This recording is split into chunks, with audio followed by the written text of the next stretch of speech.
What's up, everybody? Today we're going to talk about, is R&B dead? What's killing the R&B game?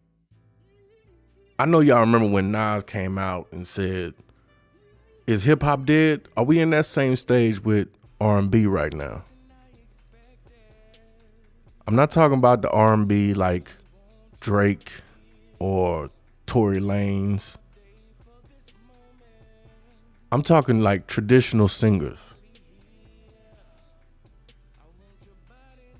That's why I have so much respect for the James Browns, the Curtis Mayfields, the Marvin Gaye, because it goes beyond music back then at that point, because they had to deal with segregation,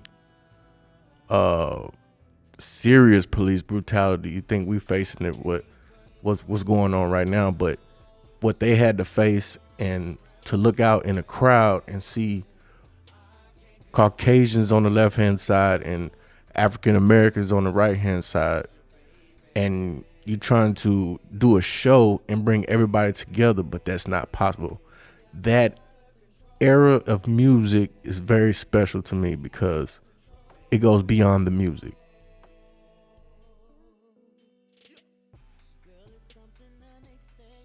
Now I want to talk about what in today's generation, the 2020 generation, is killing the R&B genre. Is it a mixture that they are mixing the two genres together as in hip hop and R&B? Or should R&B just be a genre by itself? Just like they have a rap, a hip hop. It's supposed to be R&B, but they combine R&B with those genres, so we don't even know which to decipher from. If it's a hip hop song or if it's an R&B song, the categorization is all out of whack now. R&B is a rare genre that has been out for decades, and I truly think that it's been hijacked within the hip hop community. Because if you can recall back then when rap or hip hop artist was on a track, in order to have a R&B feel, they brought an actual R&B artist on the track to accommodate them not being able to sing. Nowadays, we have this thing called auto-tune, to where if anybody can't sing, it makes you sound like you can sing. So that cuts out an extra middleman for the R&B artist. And also, the streaming world has come about. So the market for R&B has been watered down, to where now we have this trap R&B. There's nothing in those songs that appeals to a woman that you want to sleep with her. But we don't have the traditional R&B singers anymore. In the 90s, R&B was at its pinnacle of the R&B game. The pinnacle, the tip-top shape back in the 90s, I think.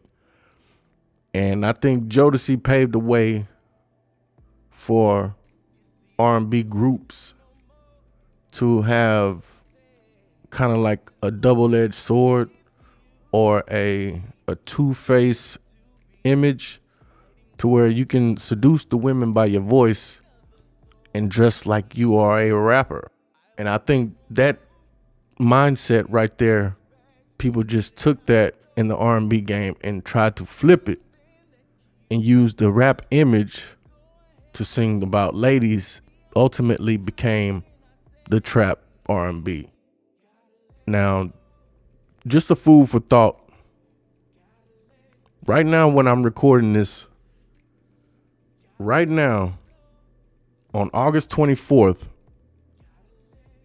the top 3 songs on the hip hop and R&B charts are Cardi B and Megan Thee Stallion, WAP.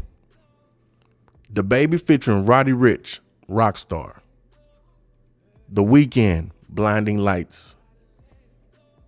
I'm not knocking the success of the artists that made it to that top tier, but I don't see any R&B within those lines. And me personally, I think R&B should be a genre in itself. Y'all make sure y'all click that like and subscribe button. I'm gonna be dropping more content soon, but I want to stick on the subject of R&B because that's where my heart is at. That's where I make music. We have an album out. We are called R&B, but we spell it ARYAMBE, but you pronounce it R&B. So I want to stick to R&B and let's try and bring this thing back. Peace, y'all.